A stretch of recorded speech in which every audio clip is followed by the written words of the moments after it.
하나님의 말씀은 여호수아서 24장 1절부터 13절까지 함께 봉독하겠습니다. 여호수아가 이스라엘 모든 지파를 세겜에 모으고 이스라엘 장로들과 그들의 수령들과 재판장들과 관리들을 부르매 그들이 하나님 앞에 나와 선지라. 여호수아가 모든 백성에게 이르되 이스라엘의 하나님 여호와께서 이같이 말씀하시기를 옛적에 너희의 조상들 곧 아브라함의 아버지 나홀의 아버지 데라가 강 저쪽에 거주하여 다른 신들을 섬겼으나 내가 너희의 조상 아브라함을 강 저쪽에서 이끌어내어 가나안 온 땅에 두루 행하게 하고 그의 씨를 번성하게 하려고 그에게 이삭을 주었으며 이삭에게는 야곱과 에서를 주었고 에서에게는 세일산을 소유로 주었으나 야곱과 그의 자손들은 애굽으로 내려갔으므로 내가 모세와 아론을 보냈었고 또 애굽에 재앙을 내렸나니 곧 내가 그들 가운데 행한 것과 같고 그 후에 너희를 인도하여 내었노라. 내가 너희의 조상들을 애굽에서 인도하여 내어 바다에 이르게 한즉 애굽 사람들을 병거와 마병을 거느리고 너희의 조상들을 홍해까지 쫓아오므로 너희의 조상들이 나 여호와께 부르짖기로 내가 너희와 애굽 사람들 사이에 흑암을 두고 바다를 이끌어 그들을 덮었다니 내가 애굽에서 행한 일을 너희의 눈이 보았으며 또 너희가 많은 날을 광야에서 거주하였느니라.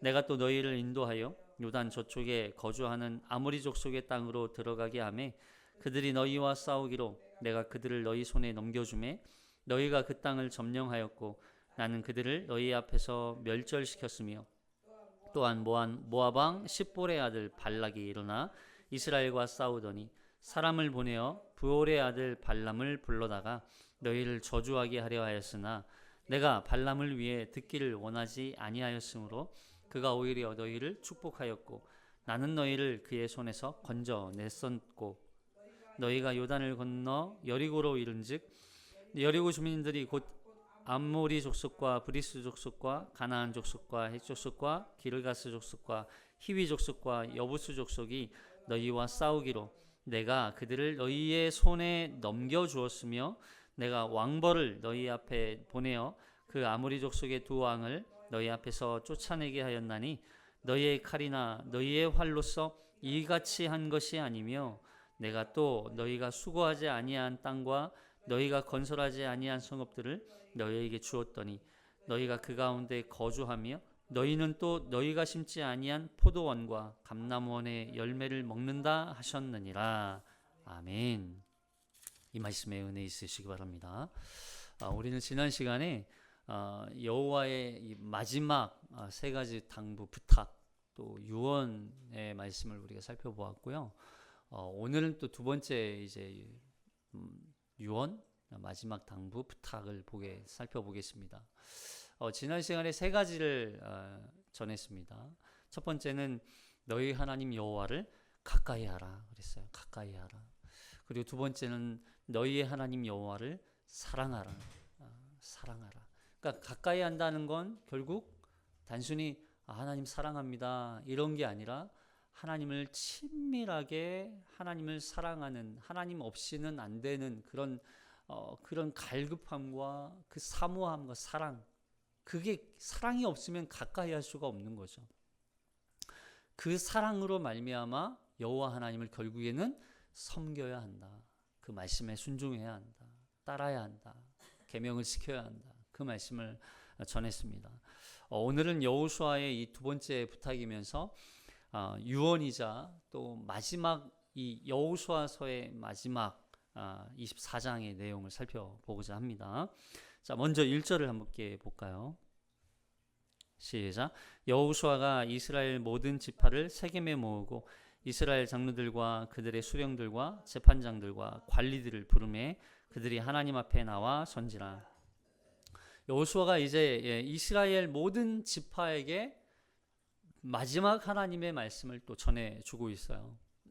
23장 앞장에서는 장로들과 수령 지도자들을 향한 말씀이었다면 오늘 이 말씀을 보면 여기 여호수아가 그렇죠. 23장 2절에서는 여호수아가 온 이스라엘 곧 그들의 장로들과 수령들과 재판장들과 관리들을 불러다가 그들에게 이르되 이렇게 얘기했고, 그리고 24장에 와서 또 여호수아가 이스라엘 모든 지파를 세겜에 모으고 이스라엘 장로들과 그들의 수령들과 또 재판장들과 관리들을 부르매, 그러니까 또 다시 반복해서 이야기를 하고 있어요.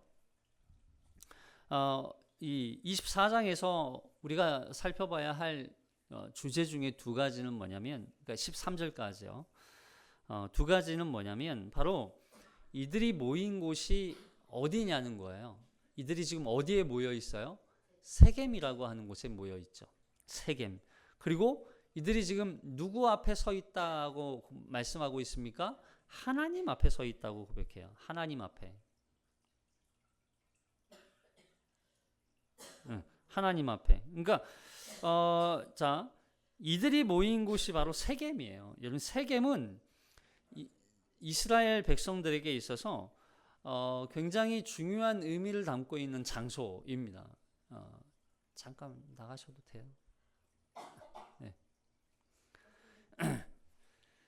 이 세겜은 이스라엘 백성들에게 굉장히 중요한 의미를 담아내고 있죠. 왜냐하면 세겜을 통해서 이 이스라엘 백성들의 가장, 물론 이제 그 과거 조상들 때부터 이 세겜에 있었던 사건들을 중심으로 이스라엘 백성들이 굉장한 전환점을 항상 맞아왔거든요.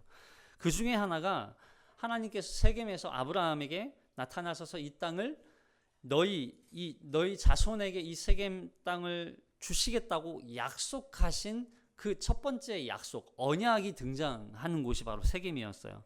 자, 창세기 12장 6절에 보면 시작. 아브라함이 그 땅을 지나 세겜 땅 모래 상수리 나무에 이르니 그때 가나안 사람이 그 땅에 거주하였더라. 여호와께서 아브라함에게 나타나 이르시되 내가 이 땅을 내 자손에게 주리라 하시니라. 자기에게 나타나신 여호와께 그가 그곳에 제단을 쌓고, 그래서 세겜 땅을 너희 자손에게, 너희 자녀에게 주겠다.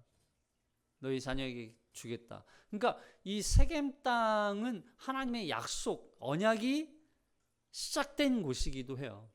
물론 이건 이제 아브라함과의 약속이었기 때문에 아브라함의 약속의 시작인 개념이지만, 하나님은 그 약속을 창세전부터 준비를 하셨겠죠. 어쨌든 창세전부터, 그리고 창조 때, 또 에덴 동산에서 이미 하나님은 그 약속을 계속 하나님의 백성, 하나님의 이 창조 아담의 후손들, 원래는 아담은 그 약속의 첫 번째 약속을 계시가 언약이 주어진 자였어요. 그러나 그걸 결국엔 아담이 범죄로 말미암아 계속 실패하고 원래는 그 약속이 파기돼야만 하는 게 맞아요. 이 약속은, 이 언약은 원래는 파기돼야 되는 게 맞아요. 어겼잖아요. 그 당시 약속은 항상 한쪽이 지키지 않으면 깨지는 거예요. 근데 그 약속을 항상 누구 편에서 그 약속을 깼습니까? 인간 편에서 항상 깼어요. 하나님은 한순간도 그 약속을 잊거나 깨신 적이 없어요. 여기 이 아브라함과의 약속도 마찬가지, 언약도 마찬가지예요. 여러분, 이 언약이, 약속이 아브라함과 세운 언약이지만, 여러분, 이 약속을 일방적인 약속이라고 이야기하는 이유가 있어요. 왜냐하면 아브라함은 이 약속, 언약, 이 계약, 뭐 계약이라고도 하고 언약이라고도 하지만 약간 좀 뉘앙스는 다른 의미를 담고 있어요. 언약과 계약은 엄밀히 따지면 다른, 서로 좀 뉘앙스는 다르지만 우리는 그냥 계약, 언약, 이렇게 그냥 약속 하나로 그냥 이야기를 하고 있지만, 어쨌든 이 약속은 아브라함 입장에서는 그러니까 이 계약을 원해서 또는 필요로 해서 의도적으로 계약을 이게 세운 게 아니란 말이에요. 일방적으로 누가 세우셨어요? 하나님이 세우셨어요. 그 약속을 아브라함 편에서는 계속 깼단 말이에요. 그럼에도 불구하고 하나님께서 세우신 그 언약, 약속을 단 한순간도 하나님은 깨신 적이 없어요. 왜 그럴까요? 하나님이 하신 그 약속에 대한 그 증명을 하나님이 하고 계시고, 그 약속에 대한 성취도 누가 하시는 거예요? 하나님이 하시는 걸 보여주는 거예요. 그러면 아브라함 입장에서는 그 세운 이 약속을 지키기 위해서 행했던 그 수많은 율법들, 하지마, 이거 해야 돼, 이거 해야 돼, 이거 하지마, 이거 해야 돼 했었던 그 수많은 율법들이 아브라함 입장에서는 큰 의미가 없었던 거죠. 왜요? 하나님이 다 약속을 그럼에도 불구하고 지켜오셨기 때문에. 그럼에도 불구하고 하나님은 아브라함에 요구하셨던 이유가 뭐예요? 그 약속을 지킴으로 말미암아 하나님의 하나님 되심을 깨닫게 되는 거예요. 그렇게 해서 세웠던 곳이 바로 세겜이었단 말이죠. 세겜. 그러니까 약속의 시작이라고 볼 수 있겠죠. 아브라함 입장에서 보면. 그리고 야곱도 이 세겜에서 아주 의미 있는 사건들이 일어나죠. 형인 에서가 자신을 만나러 온다는 소식을 듣고 야곱이 두려워 떨어요. 왜요? 두렵죠. 형의 장자권을 빼앗고 야반 도주해서 삼촌 라반의 집에 가서 라반의 딸 레아와 라헬과 결국에는 가정을 꾸리고 거기에서 많은 재산을 이렇게 풍족하게 살았잖아요. 그럼에도 불구하고 야곱 입장에서는 형에 대한 두려움이 항상 그 마음속에 사로잡혀 있었어요. 근데 그 형이 이 야곱을 만나러 온다는 소식을 듣고 두려워하죠. 그때 에서에게 가축들을 먼저 보내고 기구들, 살림살이들을 먼저 보내고 물품들을 보내고 아내와 하인들까지 자식들까지 다 보내요. 먼저 보내요. 그리고 나서 남아서 그 유명한 야복강에서의 천사와의 씨름을 하잖아요. 그 천사 야복강 나루터에서의 씨름을 하다가 결국에는 환도뼈가 부러져서 야곱은 절름발이가 되지만 그 씨름을 통하여서 야곱의 이름이 결국 뭘로 변화가 됩니까? 개명이 되죠? 이스라엘이라고 하는 이름을 얻게 돼요. 그래서 이스라엘 하면 결국에 그 당시에는 누가 상징적인 이름이었던 거예요? 야곱이 상징적인 이름이었던 거예요. 이때 비로소 이스라엘이라는 이름을 받아요. 그 전까지는 속이는 자로서의 삶을 살았다면 이때로부터 이제는 이스라엘이라는 이름을 가지고 하나님의 백성, 하나님을 기쁨으로 여기고 살아가는 자, 그 전에는 자신의 기쁨, 자신의 행복, 자신의 만족, 이게 자신의 어떤 욕심과 속임을 통해서 그걸 욕심을 채우는 자였다면 이제 그걸 다 버려야 하는 삶을 살아가게 되어야 하는 거죠. 근데 그러고 나서 형 에서를 만나서 정말 은혜로 관계가 회복이 돼요. 그 다음에 형 에서는 떠나고 야곱은 이 세겜이라고 하는 곳에 남아서 제단을 쌓고 그곳에 집을 지고 장막을 치고 거기에 거주를 해버려요. 그리고서 그 세겜에 제단을 쌓고 그곳을 뭐라고 이름하냐면 엘로헤 이스라엘이라고 질러요. 여기 창세기 33장 20절에 보면 시작. 거기에 제단을 쌓고 그 이름을 엘로헤 이스라엘이라 불렀더라. 그럼 이 엘로헤 이스라엘이라는 말은 하나님, 이스라엘의 하나님 이렇게 고백하는 거예요. 여기서 말하는 하나님은 그 하나님이지만 이스라엘이라고 하는 건 누구를 의미해요? 자기를 의미해요. 하나님, 나의 하나님 그런 뜻인데 하나님 이스라엘이라고 이름을 얻은 나의 하나님 그런 뜻이에요. 근데 이게 야곱이 하나님께서 베푸신 그 은혜 때문에 이곳에 제단을 쌓았다기보다는 이게 17절에 보면 자기를 위하여 그곳에 집을 짓고 우리를 지었다고 이 설명해요. 자, 여기 17절 보면 시작. 야곱은 숫곳에 이르러 자기를 위하여 집을 짓고 그의 가축을 위하여 우릿간을 지었으므로 그 땅 이름을 숫곳이라 부르더라. 야곱이 밧단 아람에서부터 평안히 가나안 땅 세겜 성읍에 이르러 그 성읍의 앞에 장막을 치고 장막을 친 밭을 세겜의 아버지 하몰의 아들들의 손에서 백크리스타에 샀으며 거기에 제단을 쌓고 그 이름을 엘로헤 이스라엘이라 불렀더라. 그러니까 자기가 지금 하나님의 은혜로 이름도 바꾸어 주셨음에도 불구하고 이 야곱은 지금 여전히 누구를 위해 살아가요? 자기를 위해서 살아갔던 인물이었어요.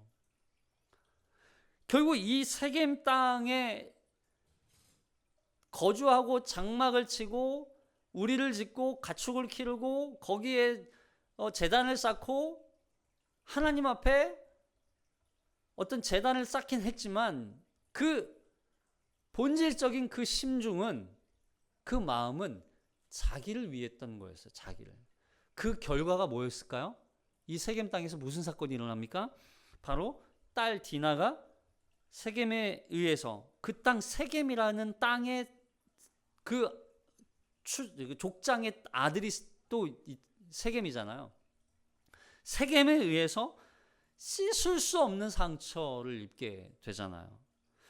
야곱은 모든 것이 하나님의 은혜라고 고백했지만 그러나 끝까지 자신의 이익을 위해서 하나님의 이 전능하신 하나님, 위대하신 하나님이 나 이스라엘의 하나님이라고 고백하지만 여전히 자기 자신을 버리지 않고 자기 자신을 더 하나님이 복되게 하셨다는 그 하나님이 나에게 이익을 주시고 나에게 어떤 물질을 주셨다는 그 자만심, 그 교만으로 말미암아 결국에는 이 사건이 발상되는, 사건이 시작되는 야곱의 인생이 되는 거예요. 그 결과는 이 디나 사건을 통하여서 사실 야곱을 진짜 어떻게 보면 이런 거죠. 이 사건을 통해서 하나님은 야곱을 철저하게 낮추시는 작업을 하시는 것 같아요. 왜요? 자기가 여전히 자신의 욕심을 위해서 하나님의 은혜와 하나님의 인도하심이 자기에게 나타나고 있다고 오해하고 있는 거예요. 그래서 하나님은 35장에 가면, 33장, 34장, 35장에 가면 베델로 가서 제단을 쌓으라고 하나님이 말씀을 하시거든요. 그러니까 원래 처음부터 야곱은 어디로 갔었어야 돼요? 베델로 갔었어야 돼요. 근데 야곱은 베델로 가지 않고 세겜에 머물러서 그 세겜 땅에 머물러 자신의 안위와 자신의 이익과 자신의 풍족함을 위해서 하나님의 은혜를 이용하고 있었다는 것밖에 되지 않는 거죠. 여러분, 이 세겜의 이름의 뜻이 어깨 또는 짐을 지다 이런 뜻이거든요. 그래서 짐을 지고 있으면 이 짐을 내려놔야 되잖아요. 그러니까 짐을 내려놓기 위해서는 반드시 이 세겜이라고 하는 곳을 떠나야만 해요. 이해되세요? 그러니까 이 세겜이라고 하는 것은 그래서 떠나다라는 나가다 이런 의미도 같이 있어요. 짐을 지고 있기 때문에 이 어깨에 짐을 내려놓기 위해서는 이곳을 떠나야만 했었던 곳, 거기가 바로 세겜이었어요. 근데 야곱은 거길 떠나지 않고 오히려 자신의 안위와 만족을 위해서 거기에 거주하고 안주하니 하나님께서 거기에서 심판하심으로 말미암아 결국 거기를 하나님의 결국 보세요. 하나님이 그렇게 인도하신 건 야곱에 대한 심판의 목적이었습니까? 야곱을 살리기 위한 목적이었습니까? 살리기 위한 목적이었어요. 세겜은. 우리의 인생에서 항상 우리도 세겜이라고 하는 곳을 우리가 통과할 수 있어요. 우리도 한순간에 여기가 마치 하나님이 나에게 기회로 주신 땅, 어떤 내 물질을 풍족하고 만족을 얻을 수 있는 곳이라고 착각하고 안주할 수 있는 곳이 항상 존재한단 말이에요. 그때 하나님이 거기에서 그걸 통하여서 어떤 고난과 핍박이 없고 어떤 문제가 생긴다. 그럼 빨리 그 자리를 떠나야 하는 거예요. 거기가 아니었던 거예요. 하나님이 요구하시고 원하셨던 자리가 아니라는 걸 깨닫고 하나님이 원하셨던 곳으로 떠나야 되는 거죠. 우리는 그 세겜에 안주할 수 없어요. 그럼 결국 우리가 이 세겜이라고 하는 건 우리 신앙에서 어느 곳이겠습니까? 세상이죠. 세겜, 이 세상. 그럼 세상은 우리가 안주할 곳이 아니란 말이에요. 우리는 여기를 떠나 속히 하나님 나라를 향하여서 가야 할 믿음의 하나님의 자녀들이라는 걸 기억하라는 거예요. 이스라엘 백성들 모아놓고 그 이야기를 하는 겁니다. 너희는 이 세겜 땅을 기억해라. 이 세겜 땅에서, 그래서 여러분 모세도 신명기에서 이 세겜 땅에서 하나는 그리심산, 에발산 이렇게 양쪽에 이 12지파 중에 6지파는 이쪽 그리심산, 에발산 이렇게 나뉘어서 선택하라고 하잖아요. 너희는 이제 선택해라. 하나님의 복을 선택할지 하나님의 저주를 선택할지. 그래서 여러분 이게 무슨 얘기예요? 이 뒤에서도 똑같이 여호수아도 이 이야기를 하거든요. 이스라엘 백성들에게 너희는 여호와 하나님을 섬길지 아니면 여호와 하나님이 싫으면 떠나서 이방 우상신을 섬길지 선택해라. 이렇게 설명해요. 이게 무슨 얘기예요? 너희가 이 세겜 땅을 통하여서 여기에서 너희의 인생은 결정된다. 너희가 하나님을 선택하는 순간 하나님은 너희의 영원한 안식처이고 영원한 피난처이시요 너희의 참된 왕으로 너희를 지키고 인도하실 것이죠. 그걸 설명하는 거예요. 물론 우리의 선택에 따라서 우리가 하나님을 선택하고 우리가 그러니까 하나님이 한번 택하신 자들은 변할 수 없죠. 그걸 설명하기 위해서 이 여호수아는 선택이라고 하는 어떤 그런 표현을 썼지만 사실상 이 선택조차 하나님은 우리가 그렇게 가든지 말든지 나를 섬기든지 말든지 해도 돼. 이걸 우리에게 하라고 우리에게 그걸 결정권을 주신 게 아니라 하나님 한 분만을 섬겨야 하는 당면성을 우리에게 가르쳐 주는 거예요. 자, 그리고 지금 이들은 누구 앞에 서 있다고 그랬어요? 하나님 앞에 서 있는 거예요. 지금 여호수아 앞에 서 있는 게 아니에요. 누구 앞에 서 있어요? 하나님 앞에 서 있는 거예요. 지금 여호수아가 이스라엘 백성들에게 이렇게 얘기합니다. 자, 여기 2절만 읽어볼게요. 2절만. 24장 2절만. 시작. 여호수아가 모든 백성에게 이르되 이스라엘의 하나님 여호와께서 이같이 말씀하시기를. 여기까지요. 누가 말씀하고 있다고요? 여호수아가 이야기합니까? 여호와 하나님이 말씀하고 계십니까? 여호와 하나님이 말씀하고 계시는 거예요. 지금 여호수아는 죽음을 앞두고 자신이 마지막 유언의 말을 그냥 자기의 이야기를 해도 되잖아요. 나는 이 어려운 이렇게 나이 들 동안 나는 정말 한순간도 여호와 하나님을 떠난 적이 없다. 불신앙한 적 없다. 그분 한 분만 섬겼다. 너희도 하나님만 섬겨라. 여러분 이게 유언 아닌가요? 근데 여호수아는 그렇게 안 해요. 하나님이 말씀하시기를 여호와 하나님의 말씀을 끝까지 전합니다. 왜요? 남아있는 이스라엘 백성들에게 여호수아의 유언보다 여호수아의 권면보다 어떤 주옥 같은 어떤 가르침보다 뭐가 더 중요하다는 얘기예요? 하나님의 말씀이 더 중요하다는 얘기예요. 하나님의 말씀이 더 중요한 거예요. 이스라엘 백성들이 기억하고 또 따라야 하고 지켜야 하는 건 여호수아의 가르침이 아니에요. 하나님의 말씀이에요. 그 하나님의 말씀을 전하는 것이 여호수아의 사명인 거예요. 여호수아는 어떻게 보면 이 하나님의 말씀을 마지막에 가르치기 위해서 전하기 위해서 가나안 정복 전쟁에 앞장섰던 것 같아요. 하나님께서 그렇게 사용하신 거죠. 정복 전쟁을 위해서 하나님이 여호수아를 쓰기도 하셨겠지만 이 마지막 하나님의 말씀을 증거하게 하기 위해서 하나님은 여호수아를 세운 것 같아요. 그런 면에서 그럼 우리는 우리의 삶을 통하여서 누구의 말씀을 전하는 자들입니까? 우리는 하나님의 말씀을 전하는 자들이에요. 우리는 우리의 이 거룩한 행실을 통하여서 내가 거룩하고 구별되고 의롭고 성실하고 충성되었다, 나는 그걸 보여주는 게 아니라 나를 통해서 하나님의 말씀을 보여주는 거예요. 하나님의 말씀을. 그 말씀의 사람으로 살아가는 게 그리스도인들인 거죠. 자, 그러면서 여호수아는 지금까지의 이 이스라엘의 역사를 2절부터 13절까지 설명을 해주고 있어요. 한 네 부분으로 나눠서 볼 수 있는데 이걸 다 설명하기엔 좀 시간이 없으니까 간단하게 설명만 하고 살펴보겠습니다.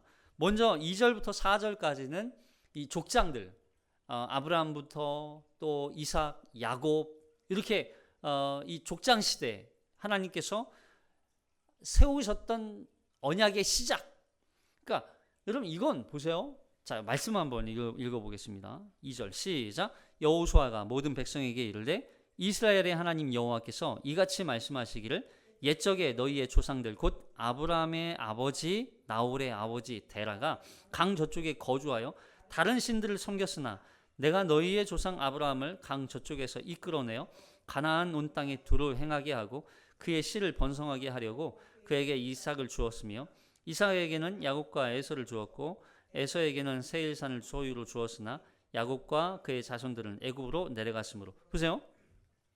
아브라함의 아버지, 아브라함에 대한 이야기가 나오죠. 아브라함. 그리고 나홀의 아버지. 그러니까 아브라함과 나홀, 아브라함과 아버지 데라. 이 아브라함의 가족은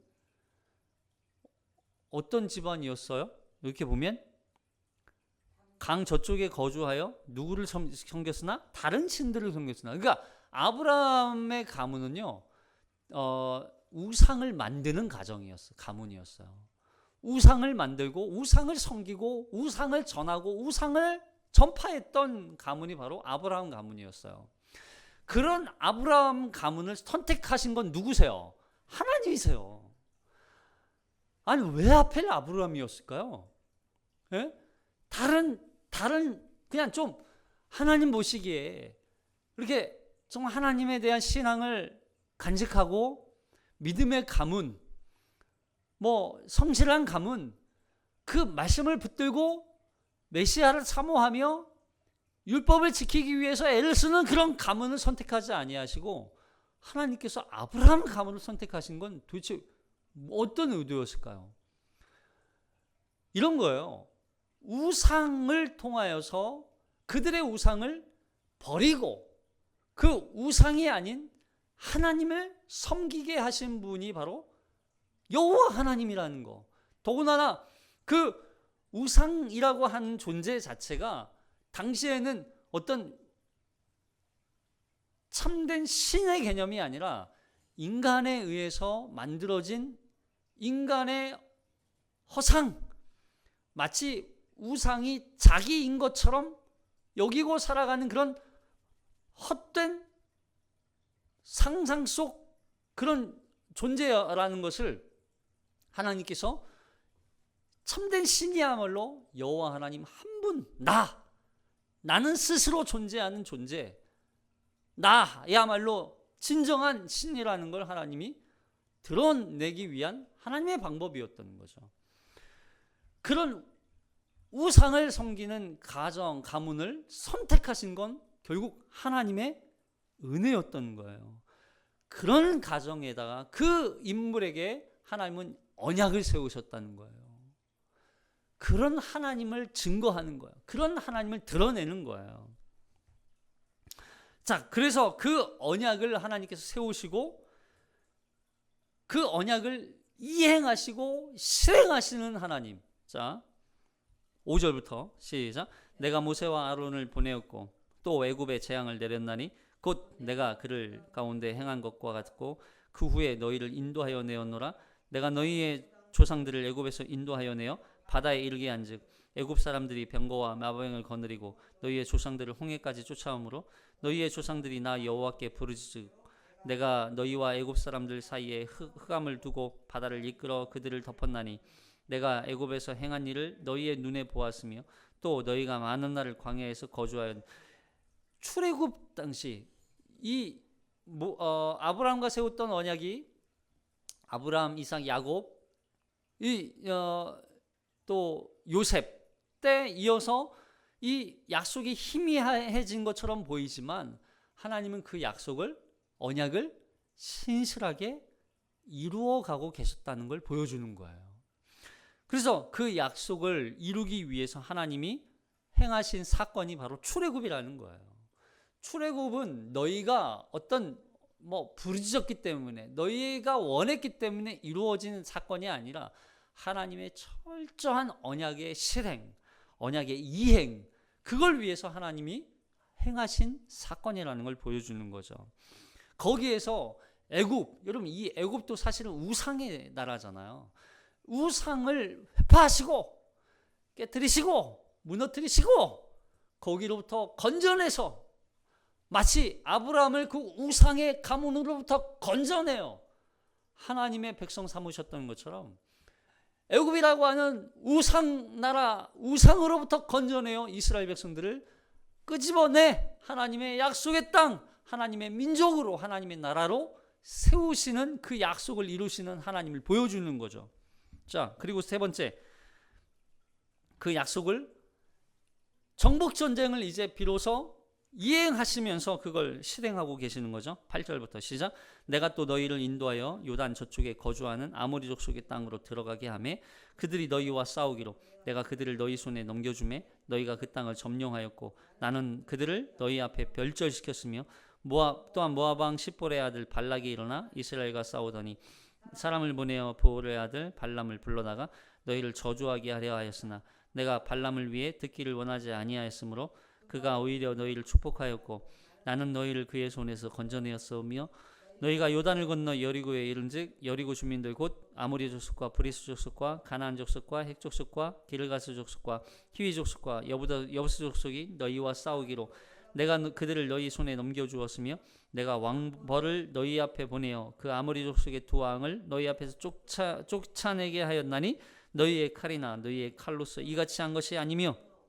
보세요. 가나안 정복전쟁도 보세요. 누가 행하신 사건이에요? 하나님이 하신 사건이라는 거예요. 가나안 정복 시대에도 한순간도 하나님은 그 약속을 잊지 아니하시고 이걸 신실하게 이루기 위해서 하나님께서 역사하시고 모든 능력과 권세와 힘과 정사와 그걸 하나님께서 보여주신 사건이라는 걸 기억하라는 거예요.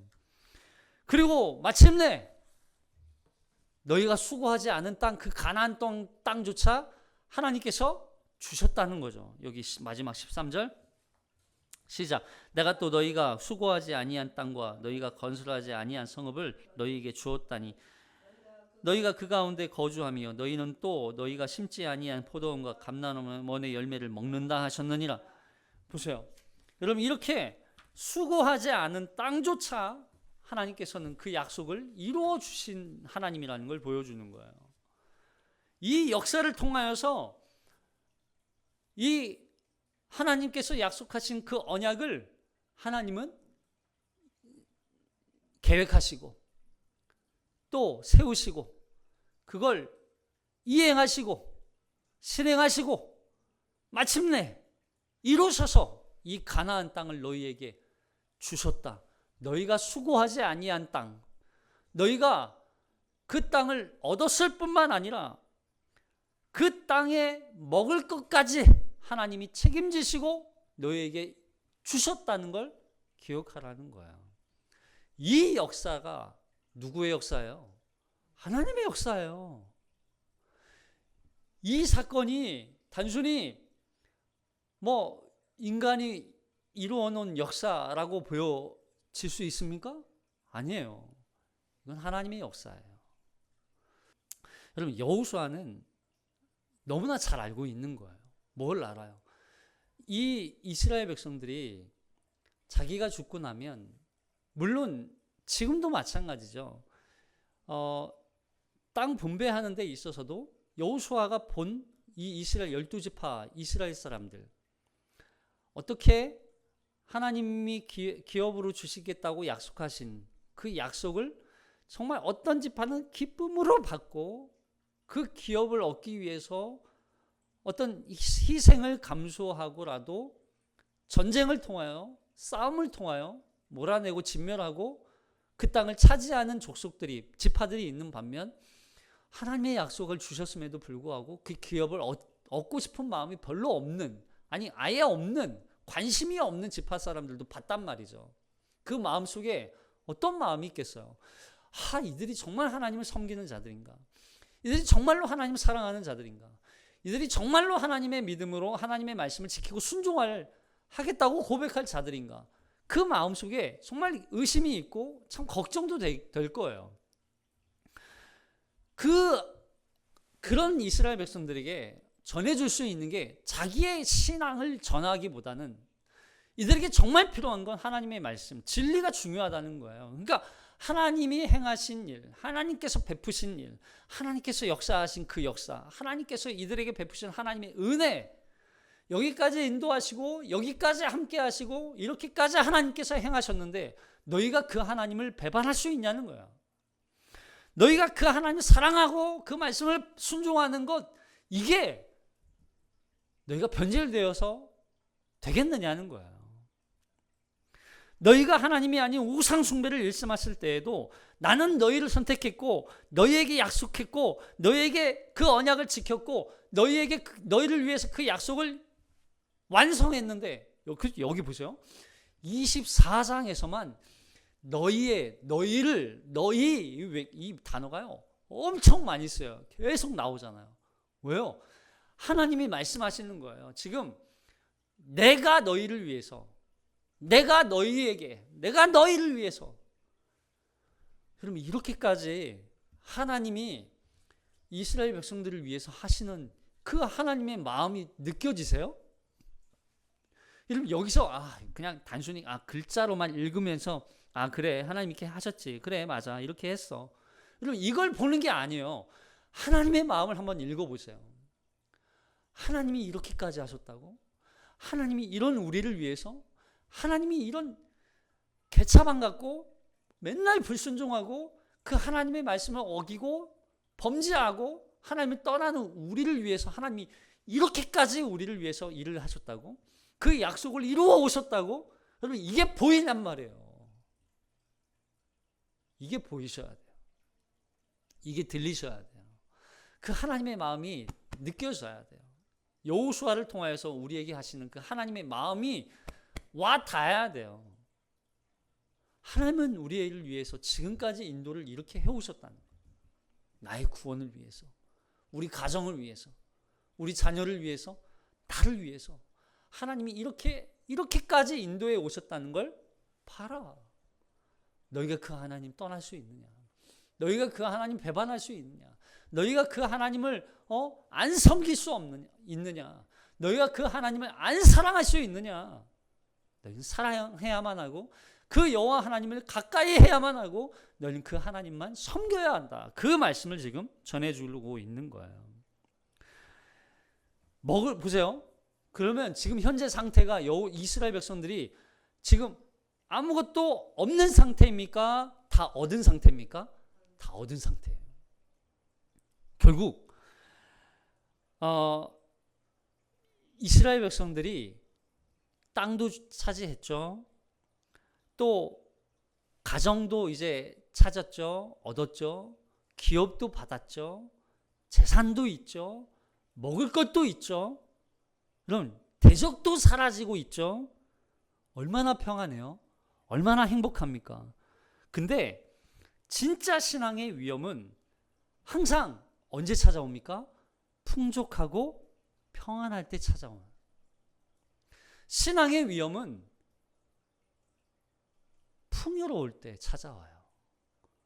평안할 때 찾아온단 말이에요. 여호수아는 그걸 아는 거예요. 우리도 마찬가지예요. 우리의 삶 가운데 풍족하고 평안하고 문제가 없을 때 우리의 신앙은요, 변질되는 거예요. 물론 고난으로 인해서 하나님에 대한 원망도 생기고 불신앙도 생기고 불순종도 할 수 있죠. 그러나 더 심각한 문제는요, 항상 평안할 때예요. 안주하게 되고 하나님에 대한 신앙이 간절해지지 않아요. 마치 언제처럼요? 오늘날 한국교회처럼요. 간절하지 않아요. 간절한 마음을 가지고 하나님을 찾는 사람들은 일부가 되고 있어요. 왜요? 많이 평안하죠. 많이 풍족하죠. 그리고 우리는 항상 신중해야 돼요.